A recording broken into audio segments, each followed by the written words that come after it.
אישה מופלאה, אישה שלא נישאה.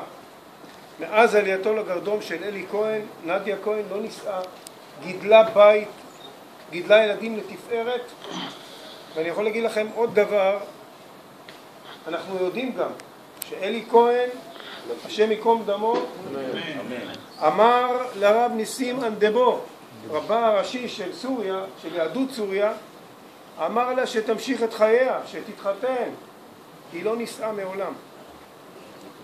אני אומר לכם מוריי ורבותיי, כשדיברתי עם הרב חמרה באחת השיחות האחרונות שלנו, והיום דיברתי עם האיש המתוק הזה על חמרה, חילוה, חמרה חילוה, חלניק דברינו חמרה, אמר לי, סיפר לי, אני תכף תשמעו את זה ממנו, אני אומר לכם שתבינו עד כמה הדברים האלה הם עצב רגיש בחיים שלנו.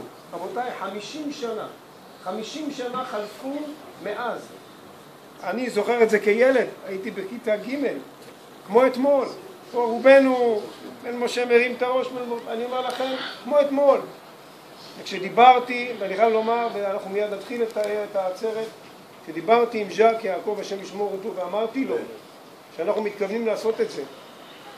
אמר לי מיד, אורי, מה שתגיד, איך שתגיד, מתי שתגיד, ובאמת שיהיה בריא גם עופר וגם שמעון, השם ישמור אותו, התגייסו לטובת העניין הזה.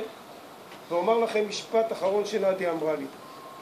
נדיה אמרה לי שהיא לא תוכל להגיע היום, אבל אנחנו עושים גם, וקבענו, שזה יהיה לקראת, אני עוד לא יודע, נתן בזה גם עם ז'אק, נעשה עצרת גדולה מאוד, יגיע לפה גם כנראה נשיא המדינה, ונביא אותו רק לפה, לעדת ישורון, לשום מקום אחר, לא היכל תרבות ולא היכל שושנה.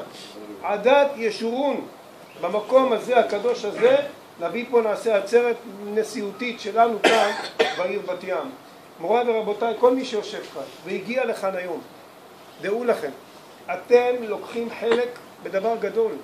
את ההזכרה הזאת של אלי כהן, שאנחנו עושים ממש, ואמר לי שיהיה בריא ז'אק, השם ישמור אותו, אמר לי, זה יום עלייתו לגרדום, יודע, חי את הדברים האלה, ולכן מוריי ורבותיי, אנחנו נתחיל את העצרת הזאת, מי הכי ראוי לפתוח אותה, מי שהרב חמרה שנמצא בראש הקהילה, וידע ויספר לכם דברים שאתם תתרגשו עד אם כן נשמתכם.